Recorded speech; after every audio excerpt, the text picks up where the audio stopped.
ನೋಡಿ, ಆರಂಭದಲ್ಲಿ ಅಪ್ಪ ದೇವ್ರೇ ಬಿದ್ದು ಬಿದ್ದು ಪ್ರಾರ್ಥನೆ ಮಾಡ್ತಾನೆ. ಅವಾಗಲ್ಲ ಆರಂಭದಲ್ಲಿ ಪಾಸ್ಟ್ರು ದೇವರು ಆಲಯ ಅಂತ ಹೇಳಿದ್ರೆ ಅವನಿಗೆ ನಡುಕ.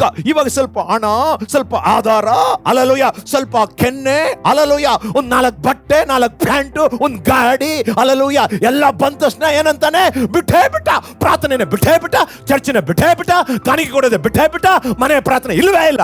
ಅಲಲೋಯ, ಆವತ್ತು ABCD ಗೊತ್ತಿಲ್ಲ. ಆವತ್ತು ದೇವರು ಬೇಕಿತ್ತು, ನಿನಗೆ ಆಲಯ ಬೇಕಿತ್ತು. ಇವತ್ತು ನಿನಗೆ ಅಡ್ರೆಸ್, ಇವತ್ತು 2 ಗಾಡಿ, ಆಮೇಲೆ ಸಮಾಜದಲ್ಲಿ ಒಂದು ಗೌರವ, ಬ್ಯಾಂಕಲ್ಲಿ 4 ಕಾಸು, ಬಡ್ದೆ ಓದಿದೆ, ಡಿಗ್ರಿ ಬಂತು, ಸ್ವಲ್ಪ ಇಂಗ್ಲಿಷ್ ಬಂತು. ಇವತ್ತು ಅಪ್ಪ ಮನೆ ಬಿಟ್ಬಿಟ್ಟಿದ್ಯಾ, ಅಮ್ಮ ಮನೆ ಬಿಟ್ಟುಬಿಟ್ಟಿದ್ಯಾ, ತಂದೆನ ಬಿಟ್ಬಿಟ್ಟಿದ್ಯಾ.